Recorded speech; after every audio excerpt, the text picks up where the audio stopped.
Hi, I'm an 18-year-old female seeking advice on an incident that happened between me and my family, which consists of my mom, dad, and my older brother, who we'll call Brad. I'll begin with some background for a little context. So, I was the second child in a family of extremely high-achieving people. Both my parents are college professors. Brad is 6 years older than me and has always been my family's miracle child because it was hard for my mom to get pregnant initially. He has always been this golden child, extremely good at whatever he puts his hands to. When I was born, the bar of expectations for me was set high because of Brad. I am extremely kind and generous, and I involve myself in a lot of social activities. I am not a top scorer or an exceptional athlete, but one thing I know about myself is that I am a good artist. Art has always intrigued me, and that's what I've pursued since a very young age. It was hard for my family to understand that having different interests didn't make me less capable. So according to them, I have been the failure child. The bias since my childhood has been so blatant that even my extended family could sense that I was treated differently. One Christmas when I was 5, while opening the gifts, I obviously went ahead and picked up the bigger box. Even with the repeated insistence of my mother, I didn't leave it, so my dad decided to snatch the box from me in front of everyone. I began to cry, and they tried to shush me with a smaller gift, then handed the bigger box to Brad. He got a telescope, whereas I was given a dress, which I had like 100 of at that point. The next day, my grandparents sent me a dollhouse, realizing what had gone down, and from that day on, they've been the only people to support me. My brother had just passed high school when I turned 13. He got into a good college, and my parents also decided to move us all to a better house in a suburban and extremely posh location. I wasn't very excited about the move because that meant my grandparents would be even farther away. Anyway, I had no say in it, so I went along. My parents had saved a good amount of their income for Brad's education, and the new house was taken on a loan. Brad and I didn't have a sour relationship, or a relationship at all, but I still decided to gift him a watch with my saved pocket money as a congratulatory gift. He saw the watch and smiled, only for my dad to intervene and take it away because he had gifted Brad a branded one. Brad didn't say anything, but it broke my heart, so from that day on, I decided to mind my own business. Every night at dinner was a horror. All my parents could talk about was how great Brad was doing at college. The constant comparison got on my nerves, and I cried about it to my grandparents almost every night. I had previously tried to stay with them instead of my parents, but my parents denied it, suspecting I would be spoiled if they let me stay with my grandparents. Now, it is legal in my state for people to work from the age of 14. So on my birthday that year, instead of making the day special for me, my parents decided to give me a valuable life lesson and suggested that I start working part-time to earn my own expenses since they were tight on money because of the new house. They had ample money to send to Brad for his expenses but were suddenly short as soon as I reached the legal age to earn. I felt lonely but didn't say anything because I knew there was no point. We moved to the new house in a few months. I had started working at a bookstore and was able to earn better than what most people got for the job due to the extra hours I put in. I had told my grandparents about it, and they were happy knowing I was financially free now but also wished I could move out soon for a better future. Brad, on the other hand, had been causing some trouble.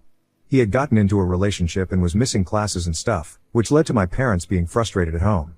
Within that week, my parents decided to have a talk with me. They told me that finances had been tough since they bought this house and had to pay for Brad as well, and they knew I was earning well enough for a part-time job. So they suggested I start contributing to the house with my money in the form of rent. Their explanation was that they were teaching me the ways of the world without necessarily putting the burden on me. I didn't say anything and went to my room. They got a call from my grandparents, who scolded them for treating me this way after I told them about it. They had a long fight, and after 2 to 3 hours, both my parents came to my room and asked me to either pay the rent from the next month or find another place to live.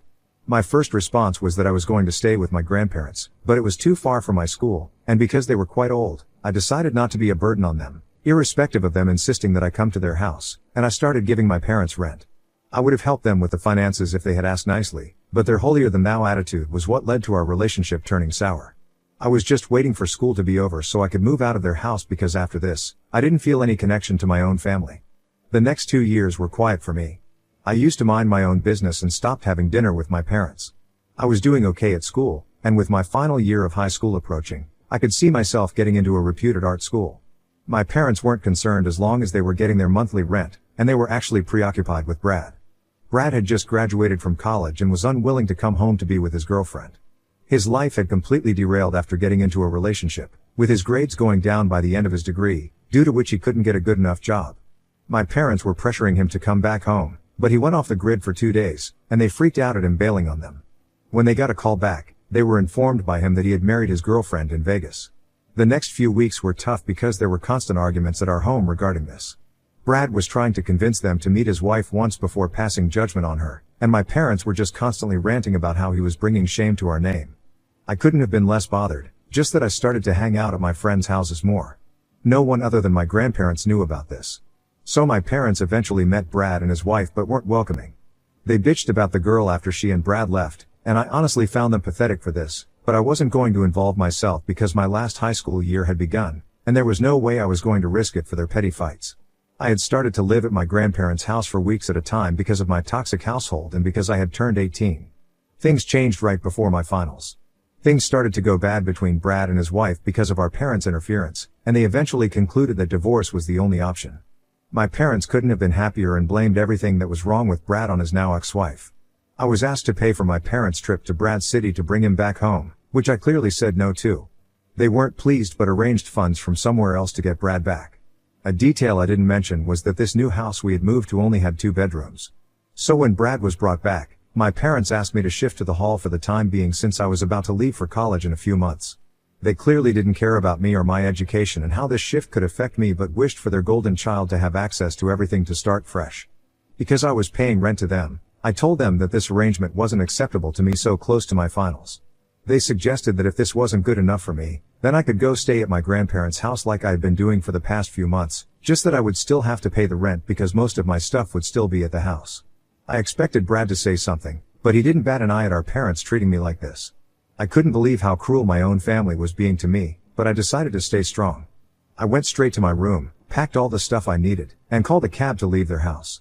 While leaving, I asked them to do whatever they wanted with the stuff I left because I wasn't going to pay a single penny to help their poor selves and fund their child who couldn't do anything in his life. I had already called an Uber, so I stormed out. I called my grandparents on the way and explained everything to them and how I was coming to their house. They welcomed me with open arms and provided me with a safe space. They had gotten calls from my dad asking if I was there so that they could come there to ridicule me after I humiliated them, but my grandparents lied about me not being there and asked my parents not to bother them. The next morning, I saw I had gotten a few calls from them, but over the week, the number of calls started to decrease, meaning they didn't really care if I was doing okay, so in reciprocation, I went no contact with them. I studied hard for my finals and passed with good grades. I had also applied to colleges and was awaiting the results. One day when I came back home to my grandparents' house, I was surprised to find my parents sitting there, waiting for me. As soon as they saw me, my mom started to cry, and my dad, in an angry yet sad voice, began to berate me and called me the worst daughter ever because I abandoned them in their time of need and didn't help them financially when I could have. They were actually at my grandparents' house to ask them for some money because after I stopped paying rent, they were facing difficulties in paying their mortgage. They're now trying to make me feel like an a-hole by saying that family is everything and I abandoned them. Update 1. Thank you to everyone who commented on the original post and understood my situation in that household. Agreeing with y'all, I do believe that my family has been cruel to me and my decision to leave them was right. I'll continue from where I left off. So, my parents had come to my grandparents' house, pleading for money to pay their mortgage. My grandparents were willing to listen to them but decided against it after they saw my parents blaming me for everything. Once my father called me the worst daughter ever, my grandpa lost it and gave it back to him in his own words. He told my father that he had been a terrible parent to me since my childhood because he expected too much of me. Grandpa kept going and let him know how everyone in our extended family pitied me because of how I was treated as a child. My parents tried to argue back but were shut down quickly when they were reminded of how they kicked me out to have their good-for-nothing son Brad back. Somehow he wasn't a liability to them, but I was. My grandfather then broke the news to those two. He told them that he has over the years seen me grow into this wonderful person and so has decided to give me my parents' share of the property in his will. My parents' jaws were touching the floor at this point. Realizing that they didn't have any other option, they began to shed crocodile tears and tried to convince my grandma to give them back their share. She reminded them that karma hit them in the face for what they did to me and that she had no regrets. My parents then began to beg me to convince my grandparents. They didn't once apologize for their nasty comments but expected me to treat them nicely because they were family. Because I have been a fairly docile person all my life, they expected me to be kind to them. But on seeing how hard my grandparents were trying to fight for me, I grew a spine and let them know that there was no way they deserved a kid like me and that maybe they could expect funds from their golden child, whose life they chose to destroy. They got extremely quiet all of a sudden and then began screaming at me, calling me names and wishing I was never born. My grandparents were done with them and asked them to leave before the cops were called. My parents left, all flustered. I began to cry and profusely thank my grandparents for being my actual parents, and that I didn't wish for their money after all they had done for me. They consoled me and let me know that they had made up their mind long ago when they saw how selfish my parents were. They had also saved some money for Brad because he was their grandchild, after all, but there was no way any of it could be accessed by my parents. They asked me not to care much about it all and to focus on my future, which I did. As I mentioned before, I had applied to a few colleges and fortunately got accepted into the best one. I decided to apply for a student loan, but after deliberating with my grandparents, I realized they were extremely wealthy and insisted on paying my tuition, to which, after a little hesitation, I agreed. I was going to leave in a month when the session began. About my parents and Brad, I hadn't heard about them so far and was happy things were working out this way because it was the first time I was feeling fully confident in myself. I was glad I had chosen to cut contact with them because no matter who it is, toxic people do make your lives miserable. Update 2, I thought the drama was over, but I was way off on that assumption. Since the last update, which was a week ago, I hadn't really heard from my family until one day I received an email from Brad. He mentioned in the email that he didn't have my number and wished to meet me once to talk. At first, I was a bit hesitant because honestly, we never really had a relationship, but then I brushed aside my worries and reminded myself that I had my grandparents with me. I replied affirmatively to the email, and we decided to meet for lunch at a local cafe. I had reached the location before Brad and was contemplating my decision to meet him. I chickened out and was about to leave when he showed up. He was looking pretty tired and had grown a stubble. It clearly looked like he wasn't doing okay. The first few minutes were a bit awkward, but I decided to initiate the conversation. Then he began talking, and boy, did I get some tea. So, he told me that the house was a mess since my parents found out we weren't getting anything from our grandparents. For the first few days, the blame was on me, and then it shifted to them fighting each other. Brad, who had already been going through a tough divorce, couldn't handle it all and had left the house and had been staying at a friend's. The day before, he visited home and saw the state of the house. It looked like a bachelor's pad that hadn't been cleaned in months. Both the parents weren't at their jobs but sitting inside the home, engaging in day drinking. Brad went ahead and cleaned the house, to which our parents replied that there wasn't a need for it because the house would be taken away in a few days as they couldn't afford it anymore. I felt extremely awkward hearing all this and didn't know how to respond because I had been in situations worse than this because of my parents and sometimes Brad, and there was no one other than my grandparents to console me. But I didn't wish to sound unsympathetic, so I nodded. Brad thought that I was sympathizing with him and kept talking, leading to him discussing his personal life. He told me that he had gone to meet his ex-wife secretly a few months back, and they ended up in the same hotel room. He said he had gotten a call from her yesterday, informing him that she was pregnant and wanted to keep the child while rekindling their relationship. Now, he revealed the actual reason why he wished to meet me. He told me that since I had gotten money from our grandparents recently, maybe I could give a tiny share of it to our parents and some of it to him so that my parents would finally be able to get their lives together and he could begin fresh with his upcoming parenthood. He reasoned that this was going to be a favor he'd return as soon as he could, and maybe I could do this for my brother in the spirit of our relationship. Sitting there, I couldn't believe his audacity. I thought all this while that he needed an ear, but he was actually there for money. I lost it at that point and decided to be petty. I reminded him that no one was there for me my whole life, and I remember him standing quietly when our parents were kicking me out, so he better not disgrace the word family with his filthy mouth and ask shamelessly for money from me. I also told him that it was our parents who were the reason for their divorce because they deliberately interfered by filling his ears the parents he was asking money for. Before he could say anything, I left money for my portion of the order and walked out. I went back to my grandparents' house and told them everything. They said they thought Brad was different, but as they say, the apple doesn't fall far from the tree. Although my grandparents are still concerned about his ex-wife and his child, I think the fault was mine this time because I chose to respond to Brad and meet him, but there was no way I was going to entertain them any further. Update 3, this update is a week from the last one. I'll be moving to my college within the next 2 weeks. So the last time, I talked about how I reminded Brad of his place when he tried to ask for money from me. Everything I'm stating now is what I heard from my grandparents, who heard it from my aunt, who heard it directly from the source, Brad. After I told Brad about our parents' involvement in him getting the divorce, he went home angry and confronted our parents. They tried to calm him down and convince him that whatever they did was for his good, but he digressed and decided to leave them for good. They tried calling my grandparents to intervene and stop Brad from leaving, but they told our parents about the ex-wife's pregnancy and how there was no way Brad could be stopped now. My parents also had to vacate their house because they were unable to afford the high mortgage, and they had now moved to a very low-profile area. As far as I know, Brad had left to stay at his ex-wife's house, at least until he gets himself together, and after that, they might think about getting back together. Now, what I'm going to narrate has happened pretty recently, and I'm still quite upset about it. So, after Brad left, my parents somehow realized, or assumed, that it was me who told Brad everything and was the reason they were in such a fix in the first place. They decided to warn everyone against me and wrote a pretty delusional post calling me not only an illegitimate child but also a burden.